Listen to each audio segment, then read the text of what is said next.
Hello students, welcome back to the channel the BST Guru, जहां हम करेंगे हर चैप्टर को इजी एक्सप्लेनेशन में। तो लेट्स स्टार्ट। आज हम करेंगे Henri Fayol's 14 principle. Henri Fayol ने जो 14 प्रिंसिपल दिए हैं उनको हम डिटेल में स्टडी करेंगे। Before starting the topic, first of all let's introduce Henry Fayol. Henry Fayol कौन थे? हेनरी फ्योल एक फ्रेंच मैनेजमेंट थ्योरिस्ट थे जिन्होंने हमारे मैनेजमेंट में बहुत सारे इन्वेंशंस किए, डेवलपमेंट किए, थ्योरीज दी हैं। हेनरी फ्योल ही ऐसे पर्सन थे जिन्होंने मैनेजमेंट के 4 फंक्शंस हमारे इंट्रोड्यूस करे थे। हेनरी फ्योल ही वो पर्सन थे जिन्होंने हमारे एडमिनिस्ट्रेटिव मैनेजमेंट में अपनी डेवलपमेंट की है, अपने इन्वेंशंस किए हैं। हेनरी फ्योल ने ही हमें क्या कहते हैं, वो जो टॉप लेवल मैनेजमेंट है, टॉप लेवल मैनेजमेंट या मैनेजर्स हैं, मैनेजर्स की परफॉर्मेंस को इंप्रूव करने के लिए ये 14 प्रिंसिपल्स दिए हैं। तो let's start with these principle. First है हमारा that is a division of work. Division of work, जैसा कि वर्ड इंडिकेट कर रहा है कि इसमें हम वर्क को स्मॉल स्मॉल यूनिट्स में डिवाइड कर देते हैं। स्मॉल यूनिट्स में डिवाइड करने का बेनिफिट क्या मिलता है? जो एम्प्लॉय है वो उसको उसके इंटरेस्ट के अकॉर्डिंग, उसके नॉलेज के अकॉर्डिंग, उसके क्वालिफिकेशन के अकॉर्डिंग ही उस काम को असाइन किया जाता है। और जब वो रिपीटेड मैनर में उसी काम को करता है तो स्पेशलाइजेशन गेन कर लेता है और फिर ऑर्गेनाइजेशन को और एम्प्लॉय को दोनों को ही उस स्पेशलाइजेशन का बेनिफिट मिलता है with reducing the cost and completing the task in a minimum time with minimum resources. So this is our division of work. Clear? Means work को small units में divide करना. Now next principle क्या है? Authority and responsibility. Authority and responsibility को करने से पहले हम देखेंगे कि अथॉरिटी का मीनिंग क्या होता है। अथॉरिटी का मीनिंग क्या है? Means power to take decision. Means आपके पास पावर है कि किसी भी चीज के लिए आप कोई डिसीजन ले सको। एंड रिस्पॉन्सिबिलिटी का मीनिंग क्या है? Obligation to perform a task. तो फ्योल क्या कहते हैं इस प्रिंसिपल के बारे में कि अथॉरिटी और रिस्पॉन्सिबिलिटी है, इट शुड बी इक्वल, कि अथॉरिटी रिस्पॉन्सिबिलिटी के इक्वल होनी चाहिए। क्योंकि अगर अथॉरिटी रिस्पॉन्सिबिलिटी से ज्यादा होगी तो क्या होगा? अथॉरिटी का मिसयूज होगा। और अगर अथॉरिटी रिस्पॉन्सिबिलिटी से कम होगी, मीन्स रिस्पॉन्सिबिलिटी ज्यादा है और अथॉरिटी कम है, तो क्या होगा? तो आप अपना टास्क है, अपनी रिस्पॉन्सिबिलिटी है, वो प्रॉपरली परफॉर्म नहीं कर पाएंगे। तो इन सारे कंफ्यूजन को अवॉइड करने के लिए, इन सारी प्रॉब्लम्स को अवॉइड करने के लिए फ्योल क्या कहते हैं? Authority should be equal to responsibility. Clear? For example, अब प्रोडक्शन मैनेजर है, प्रोडक्शन मैनेजर को 100 यूनिट्स प्रोड्यूस करनी है। क्लियर? अब 100 यूनिट्स प्रोड्यूस करनी है तो रॉ मटेरियल भी रिक्वायर्ड होगा। अब रॉ मटेरियल मेरा, मैंने 50 या 80 यूनिट से प्रोड्यूस की और वो मेरा फिनिश हो गया। अब मेरे पास एज एन प्रोडक्शन मैनेजर मुझे प्रोड्यूस करनी है तो ये अथॉरिटी भी तो होनी चाहिए ना कि मेरा अगर रॉ मटेरियल फिनिश हो जाए तो मैं उसको वेयर हाउस से ला सकूं। क्लियर? अगर ये अथॉरिटी है तो मैं अपनी रिस्पॉन्सिबिलिटी इजीली एग्जीक्यूट कर दूंगी, मीन्स मैं अपना टारगेट अचीव कर लूंगी। लेकिन अगर मेरे पास ये अथॉरिटी नहीं है कि हाँ भैया मैं रॉ मटेरियल लेके आ सकूं विदाउट टॉप मैनेजमेंट की परमिशन के, तो क्या होगा? मैं वो टास्क कंप्लीट ही नहीं कर पाऊंगी, क्योंकि मेरी अथॉरिटी क्या है? लेस है रिस्पॉन्सिबिलिटी से, अथॉरिटी नहीं है। और लेकिन अगर मेरे पास अथॉरिटी है कि जब जितना चाहूं मैं अपना वो रॉ मटेरियल लेके आ सकती हूँ, तो क्या होगा? वेस्टेज के चांसेस हैं कि हमने वेस्ट कर दिया, कि रॉ मटेरियल खत्म हुआ without any permission, without any reason कि हम लेके आ सकते हैं, तो क्या होगा? उससे मिसयूज होगा। मीन्स यहाँ पे क्या था? अथॉरिटी मेरी रिस्पॉन्सिबिलिटी से ज्यादा थी। तो इस सिचुएशन को अवॉइड करने के लिए क्या होना चाहिए? अथॉरिटी और रिस्पॉन्सिबिलिटी इक्वल होनी चाहिए। मीन्स अगर मैंने प्रोडक्शन मैनेजर को टास्क दिया है 100 यूनिट प्रोड्यूस करने के लिए, तो उसके लिए उसको सफिशिएंट रॉ मटेरियल लेने की अथॉरिटी भी उसके पास होनी चाहिए। क्लियर है? ओके, नाउ नेक्स्ट प्रिंसिपल है हमारा that is a discipline. Discipline discipline का बेसिक मीनिंग क्या हो गया कि ऑर्गेनाइजेशन में जितने भी रूल्स एंड रेगुलेशन हैं वो हमारे टॉप मैनेजमेंट से लेकर लोअर मैनेजमेंट तक इक्वली फॉलो होने चाहिए विदाउट एनी बायसनेस। क्योंकि अगर वो रूल्स हमें प्रॉपरली फॉलो करते हैं और उस रूल को ब्रेक करने पे अगर कोई पेनल्टी हमने प्रोवाइड कर रखी है कि हमने बोल रखा है कि अगर आप ये रूल फॉलो नहीं करेंगे तो ये पेनल्टी लगेगी, तो उस पेनल्टी का हमारा जुडिशियसली एप्लीकेशन होनी चाहिए। मैं जो भी कोई अगर रूल ब्रेक करेगा तो उसको वो पेनल्टी फेस करनी पड़ेगी। क्लियर? साथ ही साथ डिसिप्लिन में हमारा एक और पॉइंट है कि जो एम्प्लॉयज हैं और जो हमारा मैनेजमेंट है उन दोनों ने एक दूसरे के साथ जो भी कमिटमेंट किया है, जो भी प्रॉमिसेस किए हैं वो हमारे फुलफिल होने चाहिए। फॉर एग्जाम्पल मैनेजमेंट कहती है कि भैया अगर आप लोग हमारा टारगेट टाइम पे कंप्लीट कर दोगे, चाहे आपको ओवर टाइम करना पड़े या आपको एक्स्ट्रा वर्क करना पड़े, संडेज को काम करना पड़े, कुछ भी करना पड़े, तो हम आपको प्रॉफिट में से 1% शेयर देंगे। क्लियर? ये कमिटमेंट कर दिया। तो अब अगर एम्प्लॉयज ओवर टाइम करके कंपनी का टारगेट टाइमली कंप्लीट कर रहे हैं, उसको सपोर्ट कर रहे हैं, तो मैनेजमेंट को भी चाहिए कि वो अपना कमिटमेंट है कंप्लीट करे, अपना प्रॉफिट का 1% शेयर उनको दे। तो ऐसा हमारा होना चाहिए। And one more thing in discipline कि आपका क्या होना चाहिए, जो भी हमारा एम्प्लॉयमेंट एग्रीमेंट है, मीन्स एम्प्लॉयमेंट में जो भी टर्म्स एंड कंडीशन है वो हमारी प्रॉपरली फॉलो होनी चाहिए। That is discipline. Means discipline में हमारी 3 थिंग्स है। फर्स्ट, आपकी जो भी रूल्स एंड रेगुलेशन है प्लस पेनल्टी है वो जुडिशली अप्लाई होनी चाहिए ऑर्गेनाइजेशन में।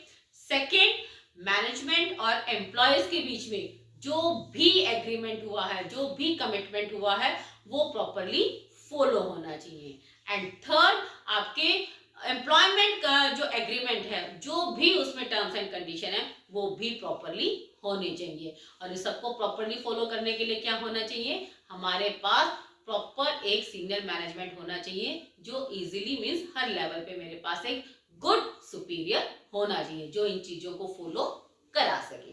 क्लियर? केस स्टडी में भी आपको यही लाइंस मिलेंगी जिनसे आप इजीली अपनी केस स्टडी क्रैक कर सकते हैं। क्लियर? नेक्स्ट है हमारा that is a unity of command. Command का मतलब क्या है, ऑर्डर देना, किसी को काम बताना, दैट इज अ कमांड। अब यूनिटी ऑफ कमांड का मीनिंग क्या है कि हमें एक ही सुपीरियर से ऑर्डर मिलना चाहिए। एम्प्लॉयज को डुअल सबऑर्डिनेशन नहीं होना चाहिए, मींस 2 सुपीरियर से हमें ऑर्डर नहीं मिलने चाहिए। अगर ऐसा होगा तो कंफ्यूजन क्रिएट होगा कि वो कौन से सुपीरियर की माने, ए की माने, बी की माने। जिसकी भी मानेगा और जिसकी नहीं मानेगा वहीं पे क्लैशेस हो जाएंगे, ईगो हर्ट हो जाएंगी। तो इन सिचुएशन को अवॉइड करने के लिए फ्योल क्या कहते हैं कि there should be a unity of command, means एक ही सुपीरियर से हमें ऑर्डर मिलना चाहिए। And this is the principle which is applicable in military organisation also. Clear है? नेक्स्ट है unity of direction. Unity of direction का मीनिंग क्या है कि ऑर्गेनाइजेशन में जितने भी डिपार्टमेंट्स हैं, सभी डिपार्टमेंट्स का टास्क है वो एक सिंगल डायरेक्शन में गाइडेड होना चाहिए, एक सिंगल डायरेक्शन में मूव करे। मींस ओवरऑल ऑर्गेनाइजेशन के टारगेट को कंप्लीट करने के लिए वेरियस डिपार्टमेंट के एफर्ट होने चाहिए। Means one head one plan. में आपकी ऑर्गेनाइजेशन में एक हेड है, वो एक प्लान ही उसको करे, डायरेक्ट करे, ताकि ओवरऑल ऑर्गेनाइजेशन का टारगेट है वो इजीली अचीव हो सके। अगर वेरियस डिपार्टमेंट है अलग अलग डायरेक्शन में चलेंगे तो क्या होगा, ओवरऑल ऑर्गेनाइजेशन का टारगेट अचीव ही नहीं हो पाएगा, रिसोर्सेज वेस्ट होंगे, टाइम वेस्ट होगा, वेस्टेज ऑफ एफर्ट्स होगा। तो इस सिचुएशन को अवॉइड करने के लिए फ्योल क्या कहते हैं, there must be a unity of direction. Clear? Next principle है हमारा that is a subordination of individual interest to general interest. First of all individual interest क्या होता है? इंडिविजुअल इंटरेस्ट का मीनिंग है कि एक स्मॉल ग्रुप ऑफ पीपल का इंटरेस्ट या एक सिंगल एम्प्लॉय का इंटरेस्ट। एंड जनरल इंटरेस्ट का मीनिंग है ओवरऑल ऑर्गेनाइजेशन का इंटरेस्ट। फ्यूल क्या कहते हैं कि अगर किसी भी सिचुएशन में इन दोनों इंटरेस्ट में क्लैश अराइज हो जाता है, कंफ्लिक्ट अराइज हो जाता है, तो मैनेजर को किसको इंपॉर्टेंस देनी चाहिए? जनरल इंटरेस्ट को, मीन्स ओवरऑल ऑर्गेनाइजेशन के इंटरेस्ट को इंपॉर्टेंस देनी चाहिए कि वो बेटर तरीके से हम काम करें, ऑर्गेनाइजेशन के इंटरेस्ट के बारे में सोचें ताकि मोर एंड मोर पीपल को बेनिफिट दिया जा सके। फॉर एग्जाम्पल, एक ऑर्गेनाइजेशन में एक मैनेजर है, प्रोडक्शन मैनेजर ही हम ले लेते हैं। प्रोडक्शन मैनेजर को कुछ भी प्रोड्यूस करने के लिए रॉ मटेरियल रिक्वायर्ड है, तो वो परचेज डिपार्टमेंट के पास जाता है। परचेज मैनेजर मार्केट से उसे परचेज करने जा रहा है। वहां पे दो शॉप है, एक है उस परचेज मैनेजर की रिलेटिव की शॉप और दूसरी इन जनरल शॉप है। जो परचेज मैनेजर का रिलेटिव है वो उसे हायर रेट पे सामान है, रॉ मटेरियल है, उसकी सप्लाई दे रहा है, और जो दूसरी शॉप है वो जो मार्केट में कॉम्पिटिटिव रेट्स है उसी पे उनकी सप्लाई दे रहा है। अगर मैनेजर यहाँ पे परचेज मैनेजर अपने रिलेटिव की शॉप से वो रॉ मटेरियल परचेज कर लेता है, तो यहाँ पे क्या सेटिस्फाई हो रहा है? उसका इंडिविजुअल इंटरेस्ट। क्यों? उसको बेनिफिट हो रहा है, उसके रिलेटिव को बेनिफिट हो रहा है, और जनरल इंटरेस्ट यहाँ पे अवॉइड हो रहा है। ओवरऑल ऑर्गेनाइजेशन की कॉस्ट इंक्रीज हो रही है। तो मैनेजर को क्या करना चाहिए? कि रिलेटिव की शॉप से एक्सपेंसिव रॉ मटेरियल लेने की बजाय दूसरी शॉप से हमें एक कॉम्पिटिटिव रेट पे रॉ मटेरियल परचेज करना चाहिए ताकि हम जनरल इंटरेस्ट को बेनिफिट दे सके, ओवरऑल ऑर्गेनाइजेशन को बेनिफिट हो सके। क्लियर है कि मीन्स यहाँ पे हम ओवरऑल ऑर्गेनाइजेशन को या लार्ज नंबर ऑफ पीपल है, ग्रुप है, उसके बारे में सोचेंगे, एक्सेप्ट कि हम इंडिविजुअल इंटरेस्ट को इंपॉर्टेंस देंगे, उसको नहीं देंगे हम। क्लियर? नेक्स्ट है हमारा रेम्युनरेशन ऑफ एम्प्लॉइज। अब रेम्युनरेशन ऑफ एम्प्लॉइज क्या होना चाहिए हमारा? इसके लिए फ्यूल कहते हैं it should be fair and just. Fair and just means remuneration employees को इतना दिया जाना चाहिए कि वो एक नॉर्मल या गुड लिविंग स्टैंडर्ड है वो सरवाइव कर सके। बट इसका मतलब ये नहीं है कि ऑर्गेनाइजेशन अपनी पेइंग कैपेसिटी से बियॉन्ड जाके उनको पेमेंट करते रहे। No, fair and just for both employee as well as organisation, कि आप दोनों को के लिए ही वो फेयर हो, कि एम्प्लॉय को एक गुड लिविंग स्टैंडर्ड दे सके एज वेल एज वो ऑर्गेनाइजेशन की पेइंग कैपेसिटी में भी होना चाहिए कि इजीली उसको पे आउट कर सके। क्लियर है? नेक्स्ट है हमारा सेंट्रलाइजेशन एंड डिसेंट्रलाइजेशन। सेंट्रलाइजेशन का मीनिंग क्या है? Means power in few hand. Centre है ना, सेंटर मीन्स सेंटर में पावर है सारी की सारी, और डिसेंट्रलाइजेशन इसका अपोजिट मीन्स स्कैटर्ड कर दी है हमने power throughout the organisation. हमने अपनी डिसीजन मेकिंग पावर है वो डिस्ट्रीब्यूट कर दी है कि इंपॉर्टेंट डिसीजन है, इंपॉर्टेंट डिसीजन तो टॉप मैनेजमेंट ले रहा है और डेली रूटीन के डिसीजन मिडल और सुपरवाइजरी लेवल ले रहा है। फ्यूल क्या कहते हैं कि एक ऑर्गेनाइजेशन में इन दोनों का ही कॉम्बिनेशन होना चाहिए, मीन्स सेंट्रलाइजेशन भी होना चाहिए और डिसेंट्रलाइजेशन भी होना चाहिए। Means important decision top management ले, प्लानिंग के ऊपर वो फोकस कर सके, आपकी स्ट्रेटेजीज मेकिंग पे फोकस कर सके ताकि ऑर्गेनाइजेशन की ग्रोथ के बारे में सोच सके, और जो डेली रूटीन के डिसीजन है वो उन्हें डिस्ट्रीब्यूट करने चाहिए अपने लोअर मैनेजमेंट के पास, मीन्स मिडिल लेवल और सुपरवाइजरी लेवल है वो उनके ऊपर फोकस करे, तो ऑर्गेनाइजेशन की ग्रोथ है बेटर तरीके से हो सकती है। क्लियर है? Means there should be a combination of both centralisation and decentralisation. Clear?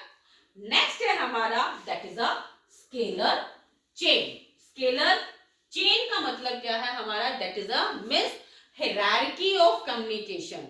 Means organisation में जो भी कम्युनिकेशन हो रहा है वो एक हायरार्की में होना चाहिए, सीक्वेंस में होना चाहिए। मीन्स टॉप मैनेजमेंट से मिडिल मैनेजमेंट से सुपरवाइजरी लेवल, और फिर आपके शॉप फ्लोर एम्प्लॉयज हैं, वर्कर्स हैं, उन तक इंफॉर्मेशन जानी चाहिए। ऐसा नहीं है कि कोई भी इंफॉर्मेशन है, एक एम्प्लॉय है या वर्कर है डायरेक्ट आपके सीईओ से बात कर रहा है। नो, ऐसा नहीं होना चाहिए। एक नॉर्मल सिचुएशन में proper scalar chain, proper step हमें फॉलो करने चाहिए। But in case of emergency means बहुत ही अर्जेंसी है, अगर इमीडिएटली कम्युनिकेशन टॉप मैनेजमेंट के साथ नहीं किया गया तो मे बी कुछ लॉस हो जाए या कोई मिसहैपनिंग हो सकती है। तो ऐसे सिनेरियो में फ्यूल ने एक शॉर्टेस्ट रूट बताया है जिसको हम क्या बोलते हैं, गैंग प्लैंक। मीन्स आप इसके थ्रू डायरेक्टली एक डिफरेंट लेवल का कोई भी एम्प्लॉय है वो डायरेक्टली किसी के साथ भी कम्युनिकेट कर सकता है, but in case of emergency only. Otherwise आप प्रॉपर एक सीक्वेंस फॉलो करोगे कि top management, middle management, supervisory level. Clear? Next है हमारा प्रिंसिपल ऑफ ऑर्डर। अब ऑर्डर का मीनिंग ये नहीं है यहाँ पे कि आपको किसी से ऑर्डर लेना है, नो। ऑर्डर मीन्स क्या है कि everything and everyone should be eight there right place.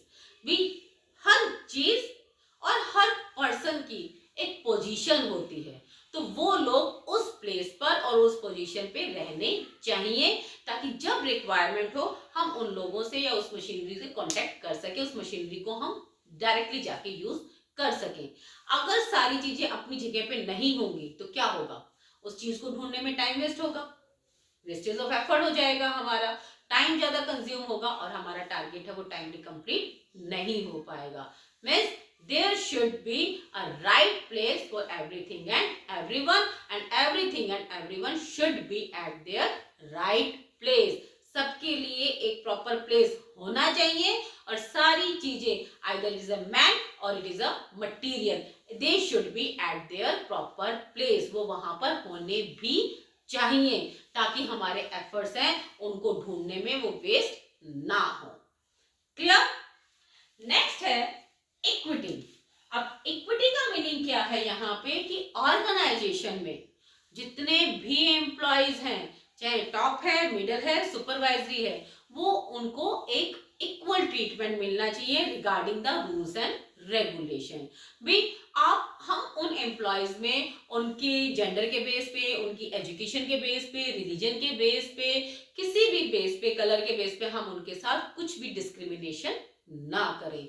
Organisation में जो रूल्स एंड रेगुलेशन है वो सभी इक्वली फॉलो होने चाहिए। अगर कोई रूल ब्रेक कर रहा है, चाहे टॉप मैनेजमेंट का है, मिडिल का है, सुपरवाइजर का, और जो पेनल्टी हमारे एक रूल बुक में है वो इक्वली हमारे एक्सेप्ट फॉलोइंग देयर रिलीजन और देयर कास्ट और their reputation whatever it is, हमें उसको इक्वली तरीके से अप्लाई करना चाहिए। हमें अपने एम्प्लॉयज में किसी भी बेस पे डिस्क्रिमिनेशन नहीं करना है।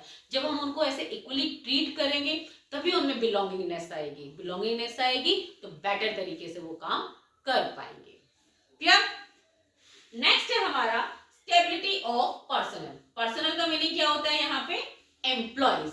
मीन्स अब स्टेबिलिटी ऑफ पर्सनल मीन्स अगर हमने एक बार किसी एम्प्लॉय को सिलेक्ट कर लिया है, ऑर्गेनाइजेशन में उसको अपॉइंट कर दिया है, तो हमें उसको उसका रिजल्ट शो करने के लिए प्रॉपर टाइम दिया जाना चाहिए। ऐसा नहीं होना चाहिए आज हमने सिलेक्ट किया, 15 to 20 डेज उसे ऑब्जर्व किया, know that person is not doing well, तो उसको हम फायर कर दें। नो, ऐसा करने से क्या होगा, एक तो ऑर्गेनाइजेशन में इंस्टेबिलिटी आएगी, ऑर्गेनाइजेशन की कॉस्ट इंक्रीज हो जाएगी, क्योंकि ऑर्गेनाइजेशन ने उसको अपॉइंट करने के लिए उसके लिए वेरियस जो सिलेक्शन प्रोसीजर फॉलो किया है, जो ट्रेनिंग उसको दी है, वो सारा पैसा वेस्ट हो जाएगा और ऑर्गेनाइजेशन का जो एनवायरनमेंट है वो भी कंफर्टेबल नहीं रह पाएगा। इनसिक्योरिटी की फीलिंग आ जाएगी सभी एम्प्लॉयज में कि जॉब यहाँ पे सिक्योर नहीं है। तो इस सिचुएशन को अवॉइड करने के लिए क्या करना चाहिए कि ऑर्गेनाइजेशन में स्टेबिलिटी ऑफ पर्सनल होना चाहिए। मीन्स एक बार अगर अपने एम्प्लॉय को अपॉइंट कर लिया है तो उसको 4, 6 मंथ या 8 मंथ हमें प्रॉपर उसे देना चाहिए ताकि वो अपना वर्थ अपने शो कर सके, अपना रिजल्ट वो शो कर सके और हमें ऑर्गेनाइजेशन की ग्रोथ में हेल्प कर सके। क्लियर? नेक्स्ट है हमारा इनिशिएटिव। इनिशिएटिव का मीनिंग क्या है, taking a first step with self motivation. Means कोई आपको कह नहीं रहा है आके कि ये काम करो वो काम करो, नो, आप सेल्फ मोटिवेट होके ही काम कर रहे हो। मीन्स इनिशिएटिव का मीनिंग क्या है कि फ्यूल कहते हैं ऑर्गेनाइजेशन में हमें ऐसा एनवायरनमेंट क्रिएट करना चाहिए कि एम्प्लॉयज हैं सजेशंस दें भी ऑर्गन कि हम कैसे ऑर्गेनाइजेशन की कॉस्ट को कट कर सकते हैं, कैसे हम अपने प्रॉफिट इंक्रीज कर सकते हैं, कि वो सजेशंस दे। और कोई फ्रूटफुल सजेशन है जो हमें कॉस्ट कटिंग करने में रियली में हेल्प किया है जिसने, उसको हमें रिवॉर्ड भी देना चाहिए। मीन्स ऐसा एनवायरनमेंट क्रिएट करें कि एम्प्लॉयज हैं अपने सजेशंस लेके आए काम करने के बेटर तरीके से हम कैसे कर सकते हैं। इसका मीनिंग ये नहीं है कि एम्प्लॉयज हैं अपनी बाउंड्रीज ब्रेक करें, कि वो मैनेजमेंट ने जो आपको बताया है उन बातों को, उन गाइडेंस को, उन इंस्ट्रक्शन को फॉलो ही ना करें। No, within that boundary means जो गाइडलाइंस आपको दी गई है उसी बाउंड्री में रह के ही सजेशंस दें, ताकि मैनेजमेंट के रूल्स भी ब्रेक ना हो और मैनेजमेंट के पास है गुड सजेशन भी आ जाए जिससे हम और ज्यादा इंप्रूवमेंट कर सकते हैं। क्लियर? नेक्स्ट है Spirit day corps. Spirit day corps का मीनिंग क्या है? Team spirit. भी ऑर्गेनाइजेशन है, ऑर्गेनाइजेशन में टीम स्पिरिट की फीलिंग होनी चाहिए। जो भी मैनेजर्स हैं वो आई को वी के साथ रिप्लेस करें। मैनेजर अपने कन्वर्सेशन में कभी भी ये ना बोले yes I am doing best, I am guiding you, I am leading you, that's why we are able to achieving our target, कि मैं ये कर रहा हूं तो ऑर्गेनाइजेशन के गोल अचीव हो रहे हैं। No, he or she should use word we are doing well, we are as a team, हम लोग as a team काम कर रहे हैं। टीम काम किया है तो हम अपने टारगेट को इजीली अचीव कर पा रहे हैं, हम बेटर तरीके से परफॉर्म कर पा रहे हैं, ऑर्गेनाइजेशन अपने गोल्स को अचीव कर पा रही है, because we are collectively doing the work. Means I की जगह पे वी यूज करना है, एज अ टीम काम करना है, टीम स्पिरिट को हमें एनहांस करना है। क्लियर? अब ये 14 प्रिंसिपल है।